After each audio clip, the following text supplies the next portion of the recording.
Que bom ter você nessa sexta-feira para a gente fechar o mês de julho e, claro, trazendo sempre dicas de saúde para você que nos acompanha. Por acaso, nos últimos dias, você teve assim uma sensação de areia nos olhos? A vista ficou embaçada? Pode ser a síndrome do olho seco, muito comum nesta época do ano. A doença, para vocês terem uma ideia, atinge 18 milhões de brasileiros. Eu estou recebendo aqui hoje, é a primeira vez dele aqui no Manhã Total, por isso eu peço a vocês que o acolham também, o doutor Juliano Freitas, que é oftalmologista e é pós-doutor em oftalmologia pela USP, pela Universidade de São Paulo. Prazer te receber aqui, Juliano. Prazer é todo meu, Mônica. Bom dia a todos. É uma satisfação estar pela primeira vez no seu programa. Espero que possa ser muito bom. Com certeza será, porque a gente vai falar de uma sensação que as pessoas devem estar percebendo nos últimos dias, que é aquela, parece que o olho secou, né? E por que é comum nesta época e quais são os sintomas? Eu acho que eu citei 2 deles, né? Olha, essa é uma pergunta bastante importante. A síndrome do olho seco, ela é muito mais comum do que se imagina e vem ganhando importância na mídia de um tempo para cá. Ela está presente em diversos grupos etários, é mais comum, é verdade, entre pessoas acima dos 50 anos, mas por uma série de causas, pode acometer pessoas de qualquer idade. O uso, por exemplo, de telas, o uso excessivo de telas do computador, do celular, tablet, que é a rotina para todos nós hoje em dia, é um fator que demonstra isso muito bem.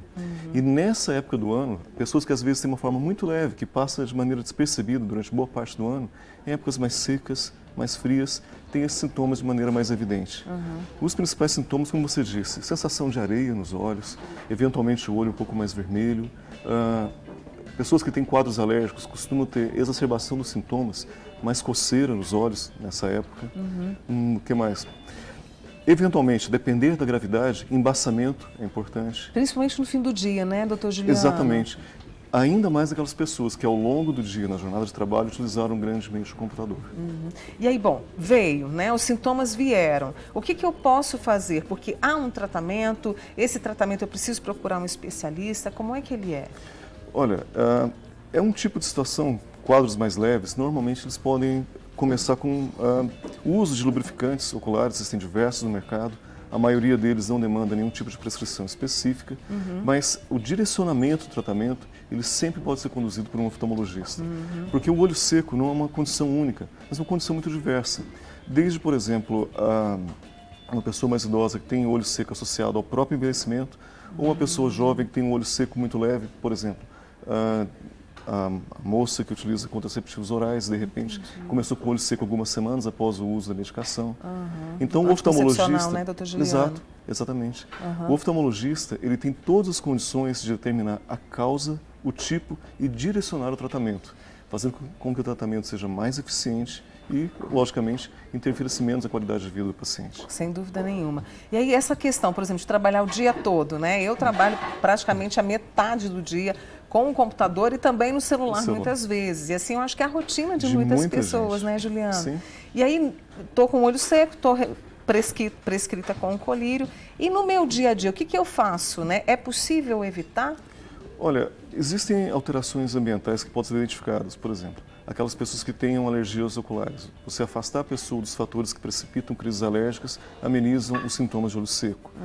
Às vezes, algumas alterações dietéticas, como, por exemplo, a pessoa que consome fontes boas de vitamina A, por exemplo, fígado, cenoura. Esses pacientes, se têm um olho seco associado a deficiência de vitamina A, vão ter a sua situação muitas vezes corrigida simplesmente com alteração dietética. Às vezes, o posicionamento das telas frente ao computador faz toda a diferença. Se a pessoa utiliza, por exemplo, um desktop, e esse desktop é colocado um pouco abaixo e não acima do plano em que a pessoa utiliza, isso faz diferença até no tanto que o olho fica aberto. E um olho mais aberto favorece a forma evaporativa do olho seco. Então, de ajustes posturais do dia a dia, a pequenas dicas mesmo de alimentação, isso pode fazer muita diferença.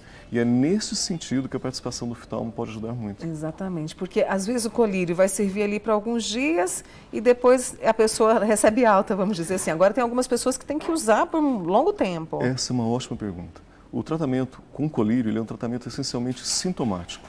Os colírios, eles têm como finalidade a correção da composição da lágrima, para que ela fique mais fisiológica, mais próxima do esperado para um olho normal. Algumas vezes o quadro é leve, como eu falei, subclínico, e a pessoa utiliza apenas em situações em que ela tem uma exacerbação dos sintomas, como nessa época do ano, e outras vezes são medicamentos de uso basicamente contínuo. Então, varia o tipo de colírio que vai ser utilizado, os componentes são diferentes. E um detalhe muito importante em relação a qualquer colírio lubrificante é que existem basicamente dois tipos, os com conservantes e os sem conservantes. Aqueles pacientes para os quais a gente pretende uma prescrição de longa data, o fato de você utilizar colírios sem conservantes, você está colocando menos aditivos, menos elementos que com o uso continuado da medicação podem trazer algum inconveniente para esse paciente.